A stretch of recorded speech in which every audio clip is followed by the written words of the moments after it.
For me, I think we will last the next 10 years because I always feel seen and like a human with you. Gotcha. Don't cry on camera. And now I'm not going to But cry. also, I want to say you're welcome. All right? 'Cause it benefits to have a person like me Oh, God. be part of your team. You know what I mean? And for you to be part of my team. So, you're welcome. Welcome to Behind the Work, the show where we dive deep into the business, life, and careers of people doing some amazing things in the world. I'm your host, Jessica Santana, and I'm bringing you the stories behind the sexy and unsexy parts of success. So whether you're working at a company, building your business, or you're just trying to level up, this is for you. At Behind the Work, we believe that we all have to go up together, so make sure you're tapped in. Hey everyone, welcome to another episode of Behind the Work. Today I'm really excited because we're going to be talking about what it looks like to find your long-term co-founder and doing business with friends. For those of you that have been following the journey for a long time, you know that I have not done this work without a co-founder. I've been in business with Evin for over 10 years now, and we've been best friends for 17 years now. And I'm really excited because I think this is a conversation that we really need to have. I think there are lots of things around partnerships and co-founderships and friendships that when you translate it into the business sense, we get to demystify a little bit of what that looks like in action. And what I'm really also excited about is just to have a transparent conversation of like how we became co-founders, what that journey's been like, you know, the sexy and the unsexy parts of that. But for those of you that also know the podcast, know that I do not start any episode without providing some context for the guest that I'm sitting down with. And so Evin is a very decorated founder, and he is the co-founder and president of America on Tech, an organization that we started together whose mission is to really prepare the next generation of technology leaders. Evin has been featured in major media outlets such as Forbes, CNN, Wells Fargo, Sirius XM Radio, and the list goes on. You know, he is also been recognized as an American Express Leadership Fellow, a Pahara Institute NextGen Fellow, a Forbes 30 Under 30 lister, a New York City and State Honoree, a Black Enterprise Modern Man, a Kauffman Entrepreneurship Engagement Fellow, a Cup Fellow, a Global Good Fund Fellow, and he was also named to the Robinhood Foundation Powerfund as an inaugural leader. Robinson is also a member of the inaugural Forbes 30 Under 30 Board of Directors that launched many years ago, and he has served as the Northeast Impact Chair there.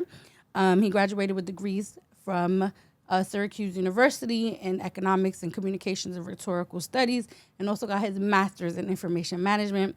He started his career at global brands such as JP Morgan and Accenture. And I'm really excited, Evin, to have this conversation today because I am just so proud of what we've been able to do over the last decade. So round of applause, everybody. Thank you. So, I didn't start my career at JP Morgan. Oh, you did internships at JP Morgan, Jessica yes. is reading her own bio. No, I'm not. But it's good to be at your second job. And I'm using my PTO to be here. So I'm here. I'm happy to be supporting you in your podcast and media endeavors. Thank you. Yeah. Thank you. You were so right. So right. You did internships at JP Morgan. Evin started his career at Accenture. But with that being said, right, maybe we could provide some context to the people, right, as to how we met in the first place. Because, you know, we didn't really meet during our professional trajectories. We met way before that.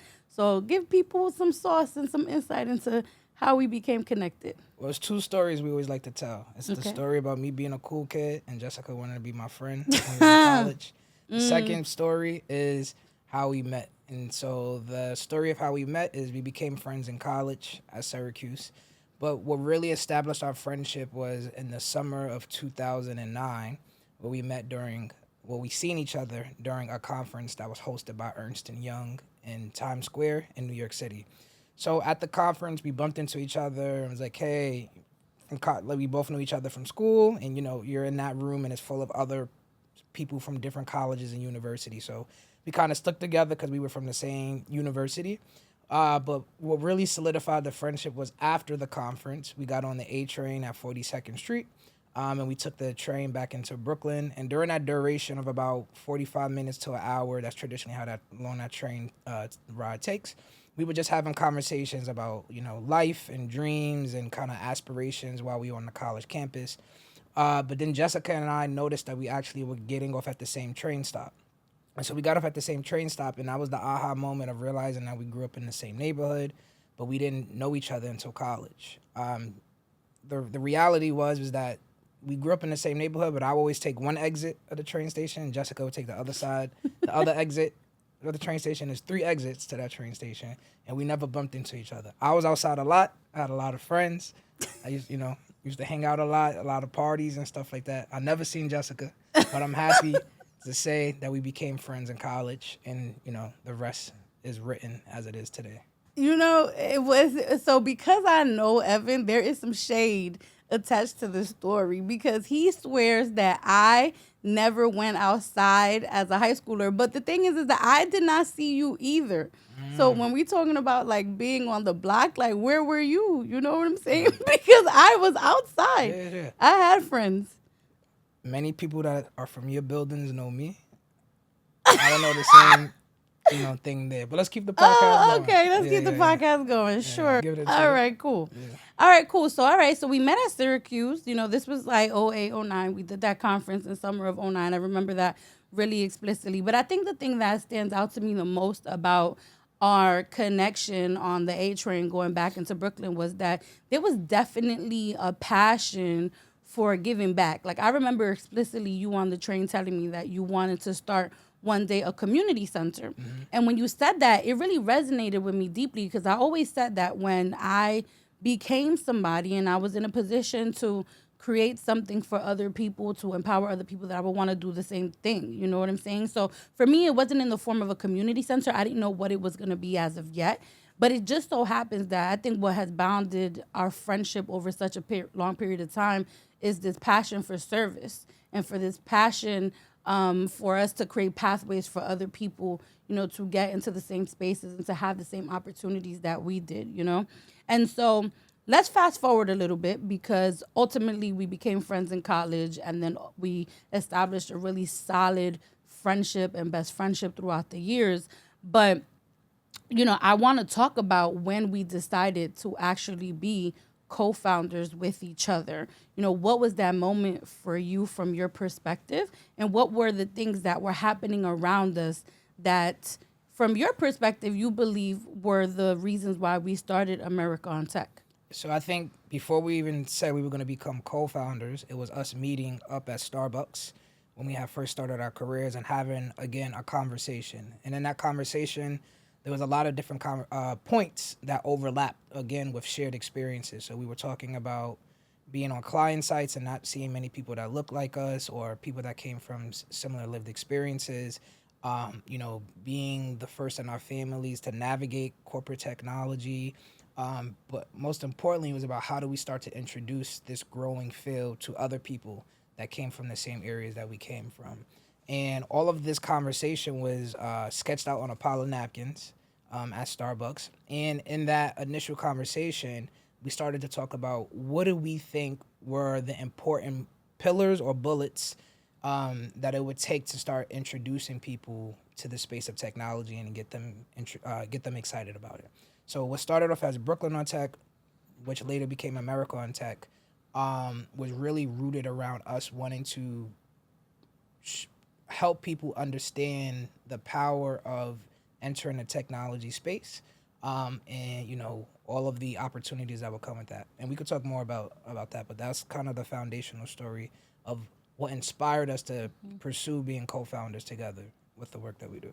Yeah, and I think outside of, that meeting at Starbucks, something that really resonates with me a lot is the fact that we both grew up in Brooklyn and we didn't know until we graduated from college and started working in technology ourselves that technology was really growing in our backyard. Like we had the warehouses. I don't know if you want to talk a little bit about that are generating millions of dollars. That also created conditions for us to justify that this was the problem that we wanted to solve for people. Yeah, so particularly in that time in Brooklyn, and there was a lot of innovation growth happening, and Williamsburg and in Dumbo and in downtown Brooklyn. And so there was a lot of local economic reports that kind of talked about the growth there. But again, what Jessica was talking about in the warehouses is, when we were young, a lot of these warehouses were abandoned. And then when the entrepreneurial and technology ecosystem came, they converted the warehouses into offices and things of that nature. But a lot of these warehouses didn't have logos on them or, weren't advertising to the public what was going on behind those walls. And so the big thing for us was like, how do we introduce people from our areas to all of the innovation and entrepreneurial things that are happening behind those walls? And so that's kind of, how it took place. Absolutely. And so obviously, we met at the Starbucks and we were having these conversations about wanting to create opportunities for people to grow in their awareness of technology careers as a means to enter the professional world. What do you think was the impetus at that time for us to say, all right, we are talking about this as a problem, but now we need to get together to solve the problem? Like, when do you think at the moment where we started drafting these ideas on the blueprint on the Starbucks napkins that we always call the blueprint, like, when do you think it was like, all right, cool, like, we're actually co-founders? Like, do you feel like there was a moment where we decided, oh, we are co-founders? Or do you think that this is something that just naturally happened over time? Yeah, in my head, I think it happened just naturally over time. I think what probably solidified, I'm assuming, is probably one of the accelerator programs that we went into, right? Because at that time when we were first talking about America on Tech, I didn't care about titles, right? I just knew we were getting together as friends to do something meaningful. Mm-hmm. I think what probably formed the titling around the relationship around what we were doing as entrepreneurs is probably when we were applying to one of the first accelerators that we got accepted into, because they're going to ask for more of a formalized understanding of the working relationship, right? Like, who's this person? What do they do? What's their title? And that's probably when we sat down and said, this is the title. So I don't recall when we said we're co-founders or things of that nature. I just knew that we were working together as friends, as best friends, to do something, and I'm assuming it probably happened in one of those early accelerators. Yeah, that's how I remember it as well. Like, I don't think that you and I ever set out to be co-founders. I think what you and I set out to do was to collectively work together to solve a problem that we were both passionate about. Mm-hmm. And then when you start to build something, right, and you start to build an institution like we have, you start to realize that in order to raise capital, in order for you to get opportunities, in order for you to raise philanthropy, people will ask you, well, what does Evin do? And then what does Jessica do? But at that time, even those questions were a little bit hard, because the reality was that we were trying to build something from scratch. So at that point, it was just like, who can do what, right? And we were always just like splitting up tasks. So I would ask you, right, from your perspective, at what point do you realize, like, okay, like, this is my skill set, and then this is Jessica's skill set, and this is how we're going to divide and conquer the work streams and the departments that we've now built at AOT? Yeah, so I would say what formalized more of the understanding of who's going to handle what versus the other person was, again, we were going through an accelerator, and one of the exercises they gave us was to kind of fill out a work matrix sheet. And this sheet, you basically had to write down everything it is that you have to do. And then once everything is laid out in regards to, everything from finance, bookkeeping, to, decks creations, to sourcing technology, writing curriculum, things of that nature, everything is laid out in this Excel. Then you have to start deviating out, like, who's going to handle what. And that's when we started to have more formalized conversation around who does what at AOT. And the first thing that I'll say is that as an entrepreneur, it's important for you to understand every aspect of your business, right? Mm-hmm. So the blessing was, before that formalized structure, Jessica and I were doing everything. And as a result of us doing everything, we got a basic or a great understanding of, like, what it takes to run each department now, or each function of the business, before there was true structure to it. But when we sat down and decided who was going to do what, we kind of just talked about each other's skill sets. So I'll give Jessica her flowers and say that I always tell people that Jessica is one of the smartest people I know. She can do finances, she can code, she can write curriculum, she's good at partnerships, she's good at fundraising. But then when we talked about who was going to do what I realized what I wanted to do was handle more of the business side of the organization. So I wanted to work on legal contracts with, our legal counsel. I wanted to oversee, all of our financial plans. I wanted to oversee our real estate plans, our technology plans, human resources, operations. So everything that supports the business, right? Because that's important to understand too, that like when you're growing something, there's the business, and then is what supports the business, right? And so Jessica and I had to basically said, okay, who's going to do what, and then where is there also going to be overlap? So while there's structure now in our working relationship, there is overlap still, right? So if it's something around a big partnership, meeting, or strategizing around a new market opportunity, that's where Jessica and I come back together, and work in unison again to create something. But a lot of our job still is in deep conversation around certain tasks and functionalities. But in regards to who oversees it now, is more structure to that. Yeah, and I also want to give you your flowers too, because when I really think about it, Evin is one of the most disciplined people when it comes to making sure that we adhere to the policies that we've created at AOT. So when it came to, the legal contracts, compliance, finance, operations, HR, I knew that I personally wanted to be more on like the creative sides of AOT, like the program design, the curriculum development, the partnership development.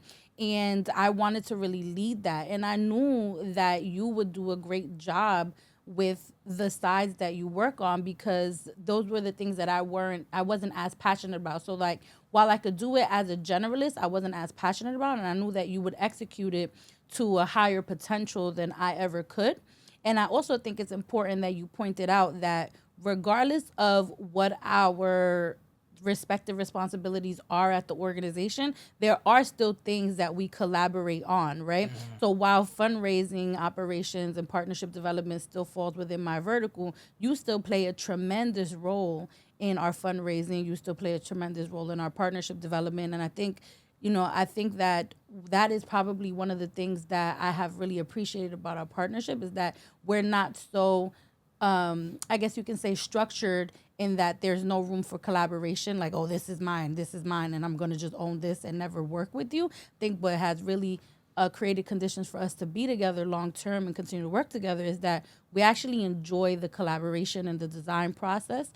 Even when it comes down to deciding what new cities we're going to be expanding to. And so I really like that you pointed that out, because I think that when you are founding something, you got to know that, once you have established what titles and roles are, you still need to be able to lean on each other, because in moments of uncertainty, or in moments where things get hard, because this work gets hard, building a business gets hard, you have to be able to lean on the people that you built with, And so I actually want to go into that, right? Because outside of us starting AOT together and then obviously building it into what it is, you and I have also remained friends in the process. And I think that when we talk about doing business with friends, a lot of people are like, oh, I don't want to do business with my friends. And so over the last 10 years that we've, been building AOT, and then over the last 17 years that we've been friends, were there ever moments in our founder journey and in our partnership where you were like, this is never good, this is not going to work long term? I never felt that feeling. I think there's still layered answers to that question, right? So what I think makes us good co-founders and business partners is the fact that we are friends, right? Because that makes a strong foundation, and that makes the relationship less fragile, right? So if there are moments of disagreement or needing to reconcile and, our perspectives, the baseline is care, love, and respect because of the friendship, right?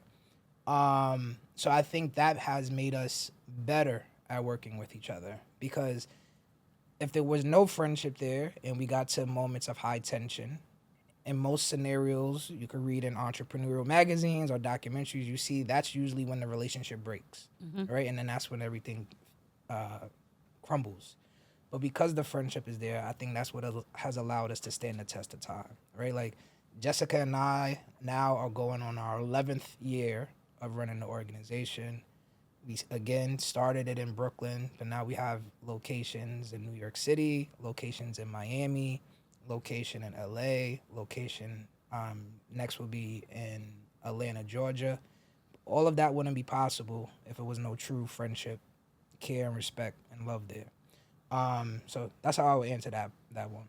But we could dive deeper into that. Yeah. You know, what that means.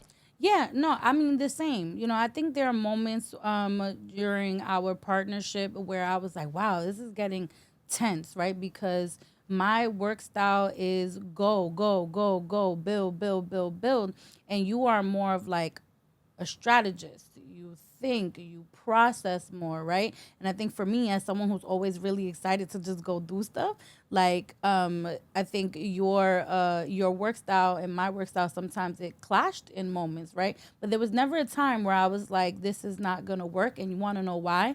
And it's because I always knew that your intentions were for longevity and sustainability, and you always knew that my intentions were for like newness and innovation and expansion and growth. And I think that when you are aligned with someone, to understand that the intention behind the tensions that might be building have actually nothing to do with each other personally, you can put that aside and say, like, actually, this person is really amazing.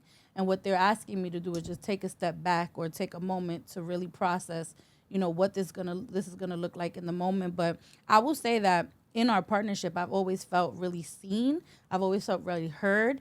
And I've always felt really recognized, right? And even when you ask hard questions that sometimes like make me uncomfortable, I just like take a moment and I'm like, okay, I know that Evin is asking these questions because he's actually wanting to make sure that we sustain long term, right? And I do think that when you are in partnership with people, you got to really gauge intentions so that you don't take the impact of what's happening the wrong way. Because when you know someone's intention, you know that they're leading with love, you know?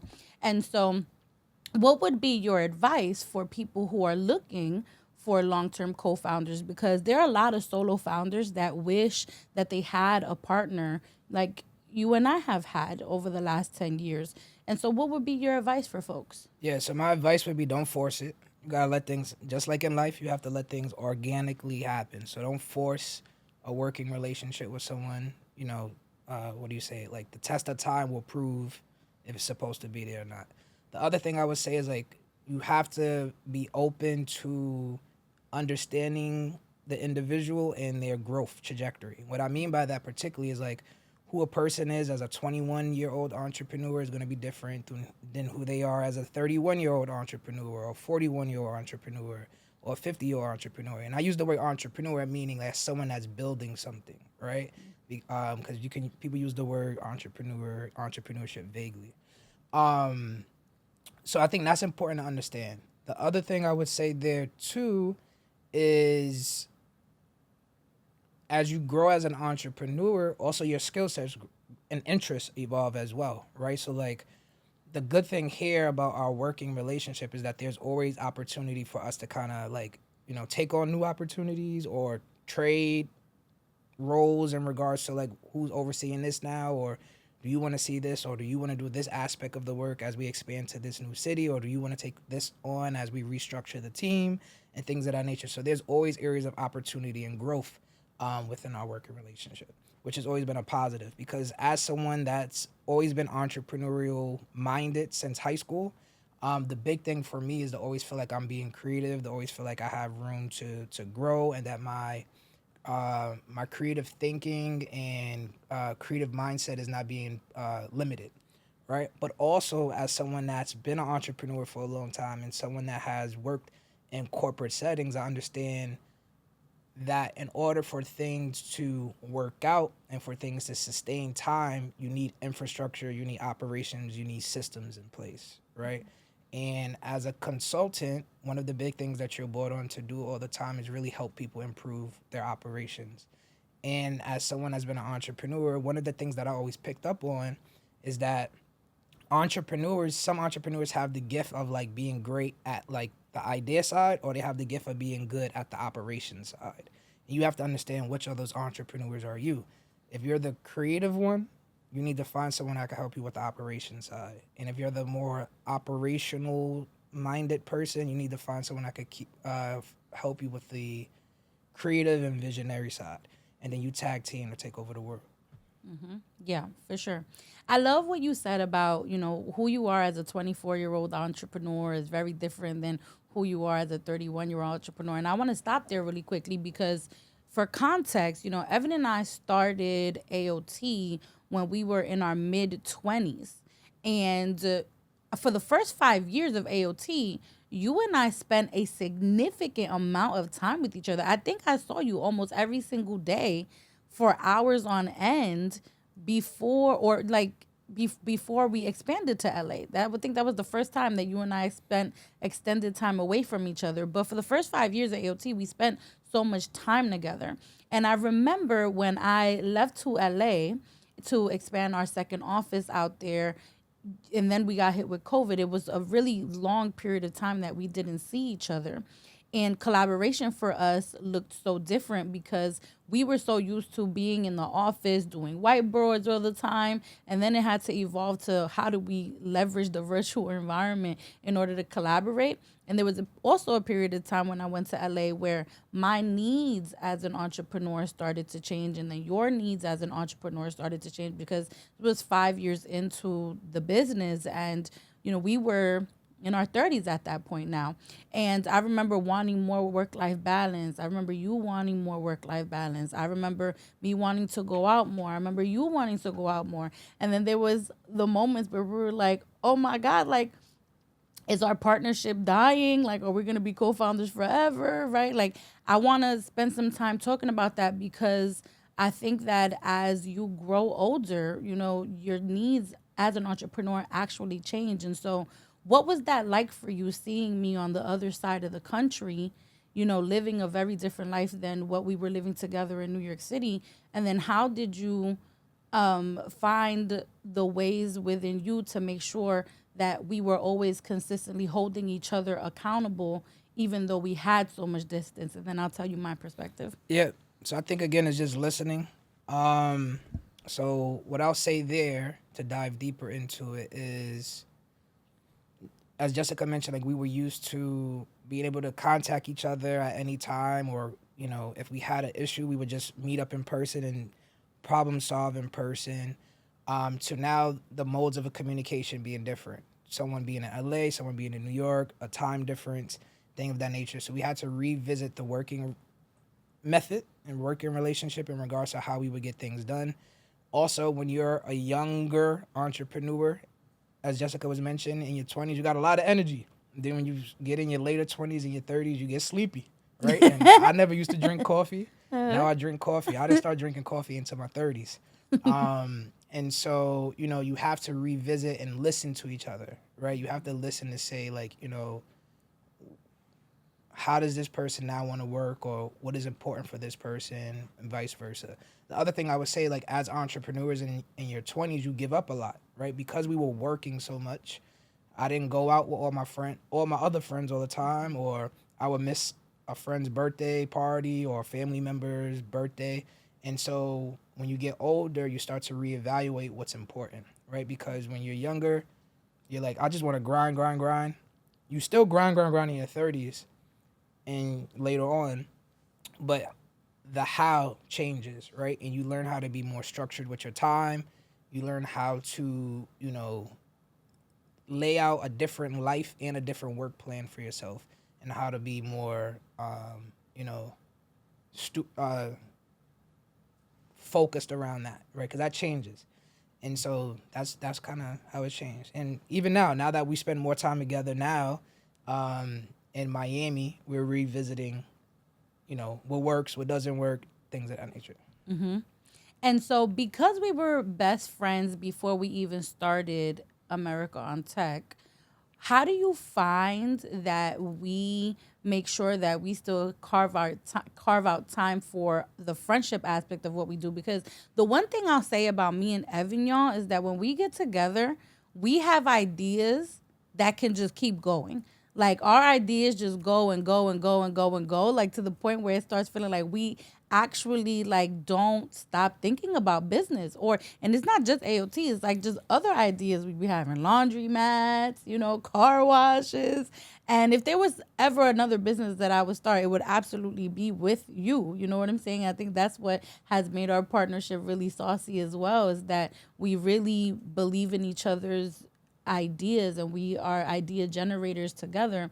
But sometimes, I also have appreciated that there are moments where like we know when to turn it off and we're like, all right, it's friendship time. We're going to go have dinner. We're going to go watch a movie. Like, what would be your advice for people who are, partnering with one another, who have been friends for a long time, but now are doing business with each other so that they still remain authentic to that initial connection so that they don't lose that kind of love that they have for each other that brought them together in the first place? Yeah, I think as simple as it sounds, it goes back to what I was saying about just having conversation, right? So when you work together, you get used to like having conversations at any time of the day while you eating dinner, or you're gonna call somebody quickly at 10 p.m. or 11 p.m. or at 2 p.m., right?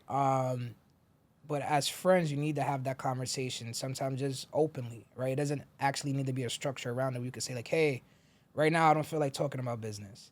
And as the friend, you have to hear that, but you have to understand that as well, right? So it's not just about hearing it, it's about understanding it. So if the person says like, hey, right now I don't want to talk about business, and even if you really want to talk about business, you have to respect what the other person is saying and kind of table that conversation for another time. And so I think it's about being understanding, and then it's also about being intentional, right? And I think as an adult, right, the big important thing is you have to always be understanding to the people that you have, relationships with and that you're going through life with, and say to yourself, like, how am I showing up for that person, right? And so you need to be asking yourself in that co-foundership, like, how am I showing up for my friend? How am I showing up for my co-founder? And, if that person said, I don't want to talk about business right now, don't talk about business. Or maybe you can inject like, hey, I know you don't want to talk about business right now, but could we spend 5 minutes just talking about it briefly, and they would table it from there? And if the person is open to it, then do it, right? So again, I think it's about being accommodating to each other and hearing what the other person is saying. And then this time we just go out and have fun with ourselves or with other groups of other friends, other groups of friends, and things of that nature. But again, it's listening. That's the key part.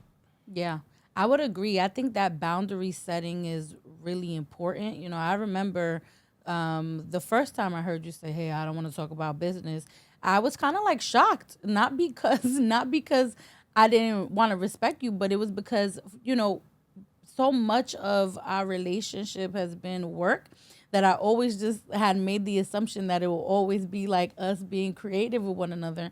And I remember the first time you ever said like, hey, I don't want to talk about business right now, I kind of got taken aback. And then I had to remember that it was okay for you to not want to talk about business, and not take it personal. And I also remember asking myself what was wrong with me, that I was a little offended that you didn't want to talk about it at first. And then I had to also remember, like, this work just consumes so much of our lives, right? That if you don't boundary set, not just for yourself, but with each other, you can really get lost in the sauce. I don't know if you ever were offended by a moment where it was like, I don't want to talk about business, but I remember distinctly the day that you said it, I got my feelings hurt a little bit because I was like, he doesn't want to talk about business with me. Does he want to talk about business with other people? What is he doing? Is he like, what more important things can he be doing? But it was like a psychological thing at first. I thought I was losing my co-founder, and I realized like, actually, no, we're just older and we just have different boundaries. And so was there ever a moment like that for you? I'm laughing because it wasn't a moment. It was a time period. Jessica went to LA. She had a good time in LA, being away from her co-founder and making new friends. And so my understanding in that was listening to her during her time in LA in regards to when would be her observation of working conversation versus when would be her observance of life. And and fun, and the things that should also be occupying someone's time and not just work all day.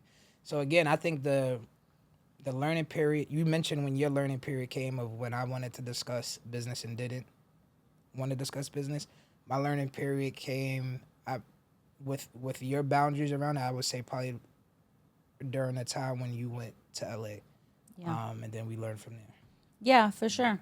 Yeah. LA was definitely a period where we had to like relearn each other and relearn work habits and relearn the kinds of ways in which we were going to collaborate.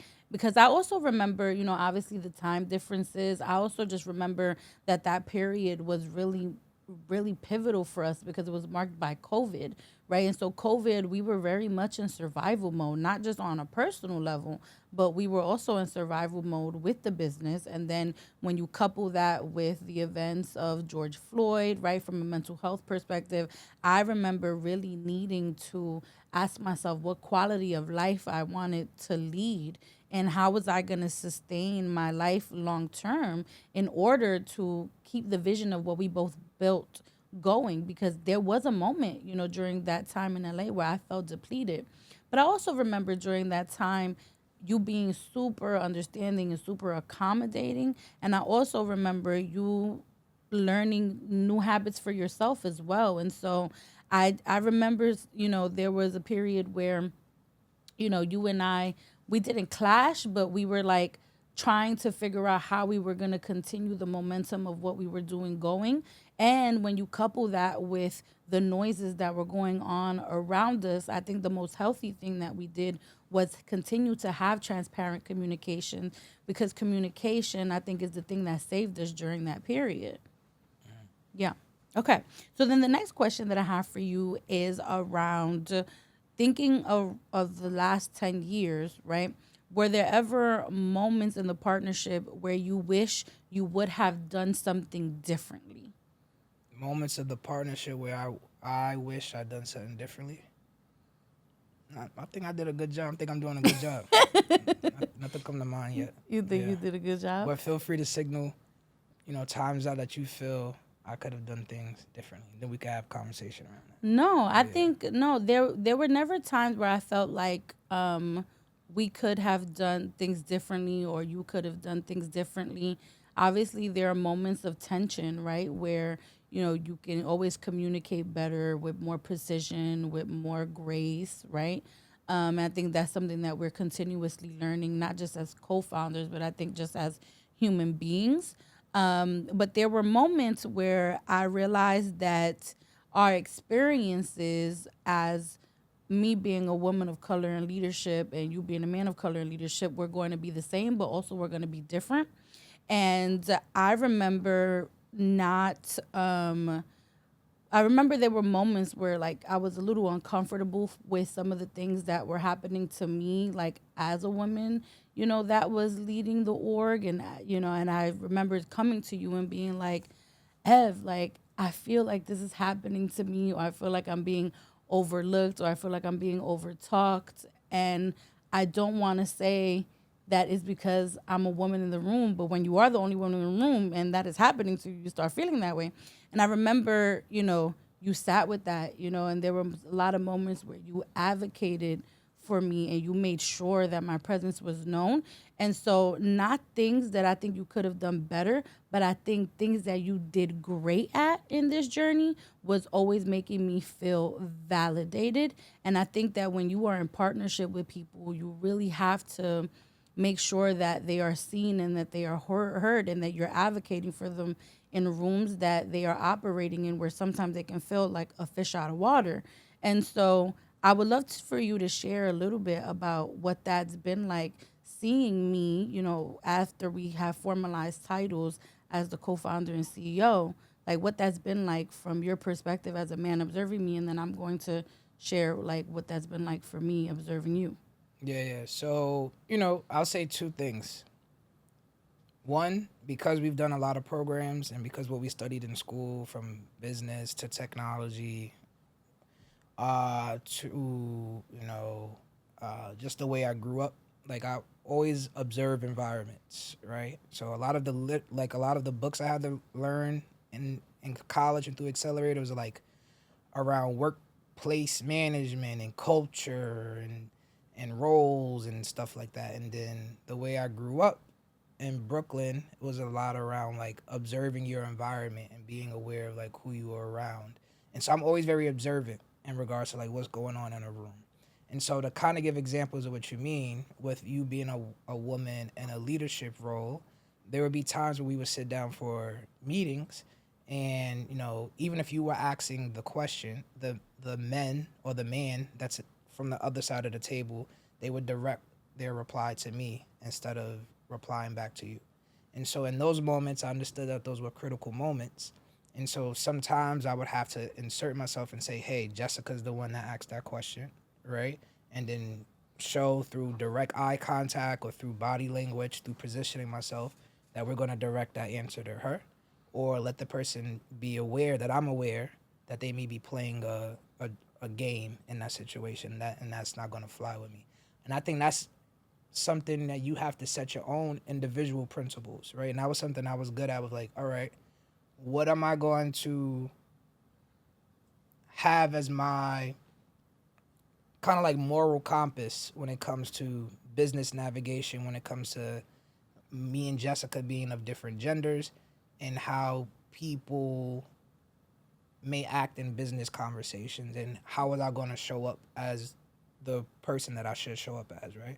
And so sometimes if I have to say something to a person, sometimes that might be me creating some tension, but I understand that I can create the tension if it's to uphold something that's more powerful, which is the respect of my co-founder, right?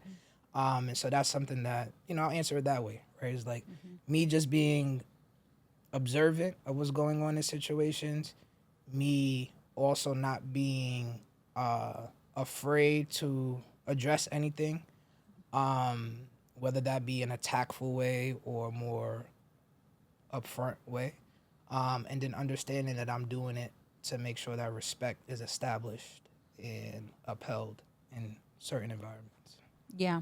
And similarly, right, because while I have had my experiences, you know, as a woman of color leading the org, you also have had experiences as a man of color, you know, leading the org. And I think that the key thing that you mentioned was the point of respect, you know, in the moments where I've seen, you know, maybe folks trying you a little bit or trying to do those little tests. Like, you know how sometimes you're in social environments and people like try to test you.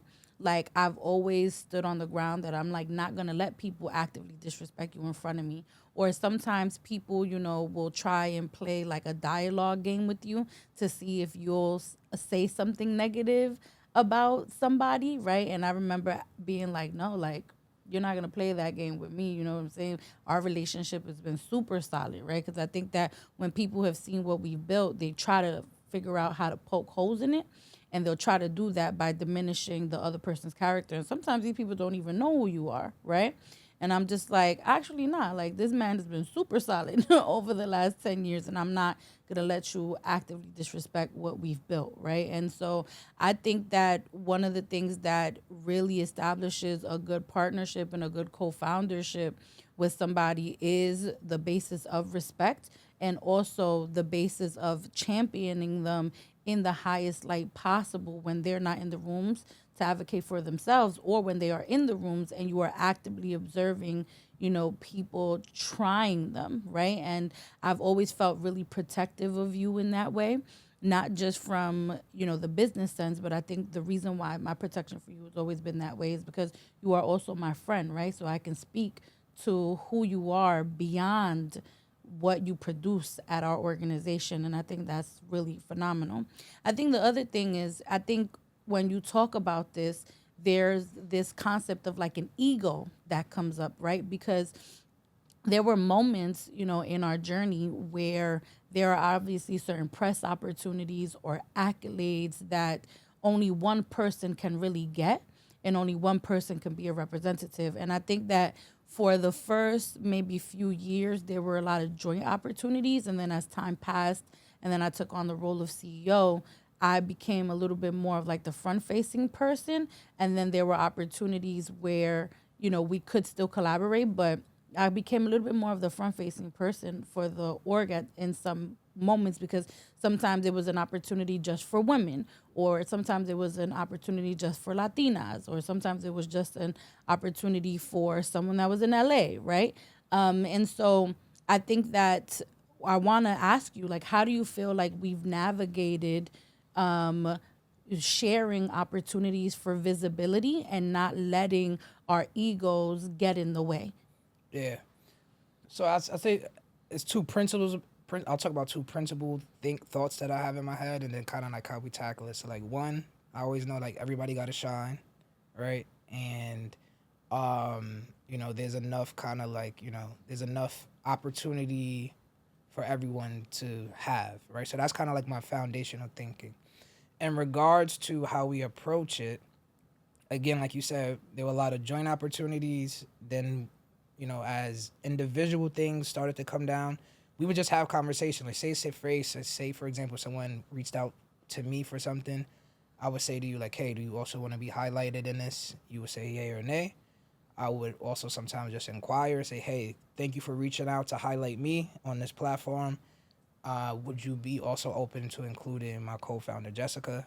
That person on the other side would say yay or nay, right? So it's us just knowing that we got each other's back and then seeing how it works out. Or sometimes, an opportunity will come my way and I'll say, hey, Jessica, I think you're better suited to be highlighted in this versus me. And the same thing, like you'll say, hey, would you want to get this recognition versus me? So it's just having open conversation around it and being proud of each other for each other's highlights and success. Yeah. And there's a strategy behind it, right? Like, it's not just, oh, you do this, you do this, you do that, right? Like, an example that comes to mind for me when I think about this is the opportunity for Dick Clark's New Year's Eve with Ryan Seacrest. For those of you who got to see the segment, I was on stage with Ryan Seacrest during New Year's Eve 2022, and I had an opportunity to talk about our work in a meaningful way. But that opportunity to talk about our work in a meaningful way actually was filtered through Evin, right? And it took a few emails back and forth for Evin to say, actually my co-founder should be the person to lead this. And when you have like such a big platform like Dick Clark's New Year's Eve, and you can really only select one person, you actually do have to remove your ego from it a little bit, right? Because you always want to do what's right and what's in the interest of the business. And I think in that moment you realize that, I should be the person to lead it, because we had already had a discussion on, who is going to champion certain dialogue and certain narratives.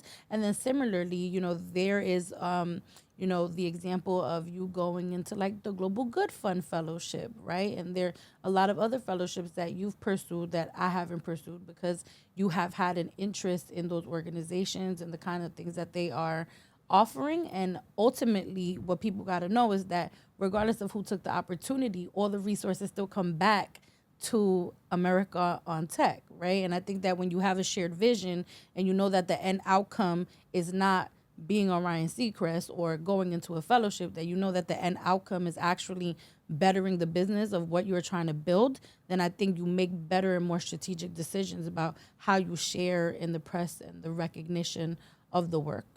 And so with that being said, Evin, I want to ask you, when you think about the last 10 years, what are the top 5 things that come to mind when you consider what it looks like to have us do another 10 years together at AOT? Like, what are the things that you think are going to continue and always be true that are going to lead to even more long-term sustainable growth for our friendship, our partnership, but also for the org?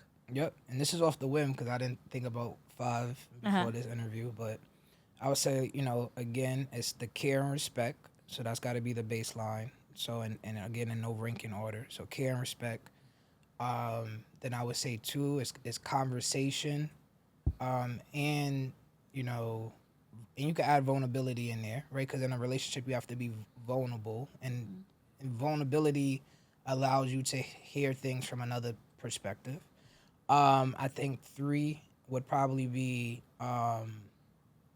championing each other. So it goes back to that dialogue we were just happening about can you be recognized for this? Can I be recognized? Shared opportunities, things of that nature. I would think 4 is about being mission and life aligned, right? Because as you're building things, you still have to be aligned when it comes to the vision and the mission of something. And then 5, I would say,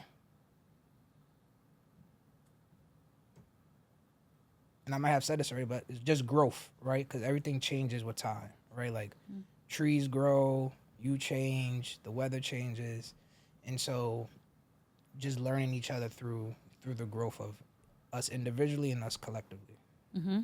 And then my last question for you is, if you could do this again, knowing what you know now, right? If you could do this again, if you knew what you knew now back in 2014, would you do it again? Yeah, I would do it again. I think I would change certain things. I don't mean between us. Yeah. I mean in regards to how we structured, business stuff. Again, it's all about operations, right? So I would do it again, but I would do it with the lessons already learned. So I think I would even, put us we would put each other in a better position to win, even more if we did it again. So my answer is yes, I would do it all again, both with newfound perspective and my arsenal in regards to how I approach stuff. Yeah. But since this episode is about long-term partnership, would you do it again with me? I said yes. Yeah. Would you do it again with me? Absolutely. Absolutely. Give your top reasons why you would do it again with me. I would do it again with you because, one, I don't believe that there was anyone else in the world that I could have done this with. That's literally number one. Like, I don't know that if we didn't have the shared lived experiences that we've had before starting AOT, I don't know that if we weren't from the same place, that if we weren't clear about what we were fighting for, that you and I would have had a long-term sustainable partnership with one another. That's number one. Number two, I don't know anyone else that operates with the level of moral compass and integrity like you, and that has been really important to our friendship, and it's been really important to our partnership. I think number three, it would have to be you because you have really seen me as a full human in this journey. Like for me, as someone that is from where I'm from, I don't have a lot of examples of people who have done what I've done and have gotten to the place where I'm at. And you have allowed me to be a full human in this process. And I feel like there was never a time where I couldn't be my authentic self, and you've always celebrated that. Number four, I genuinely love our friendship. Like, it doesn't ever feel like business with you. It never, ever, ever feels like business with you. It always feels like every day I'm getting up and I'm going to the playground to go meet my friend, and we're just going to go build stuff. And then number five, I know that our passions are aligned. I think what we've done has always felt very divine to me. It feels like a calling. It feels purposeful. And I don't know that there's another person in the world that I can have that kind of relationship with, because up to this point in my life, it hasn't existed. And so I hope you know, Ev, right, as we close out the episode, that you have been much more than a co-founder to me. You have been my best friend. You have been a family member. You have been an advisor. You have been a shoulder to lean on, especially in this recent season of my life where I am relearning who I am, where I've been returning to myself, where I have learned that the last 10 years have also taken a lot out of me personally, to the point where I have felt like maybe I lost, certain things along the way. You've always been a consistent reminder that I am still valuable. And for me, I think we will last the next 10 years because I always feel seen and like a human with you. Gotcha. Don't cry on camera. And now I'm not going to cry on camera. I want to say you're welcome. It benefits to have a person like me. Oh, God. Be part of your team. You know what I mean? And for you to be part of my team. So you're welcome. Well, this is literally how me and Evan's conversations be going, y'all. And so with that being said, I want to thank each and every one of y'all for tuning in to Behind the Work. I really appreciate you guys, joining in on this conversation. I think it's probably one of the most important conversations that this podcast is going to produce. Make sure that you subscribe to our show on Apple Podcasts, follow us on YouTube, and subscribe to us on social media. And we look forward to the next episode. Thank you for having me. Thanks for being here. Thanks for listening to Behind the Work. If you enjoyed this episode, don't forget to subscribe, leave a rating and a review. Follow us on YouTube and on social media. I want to hear how this show is leaving an impact on you.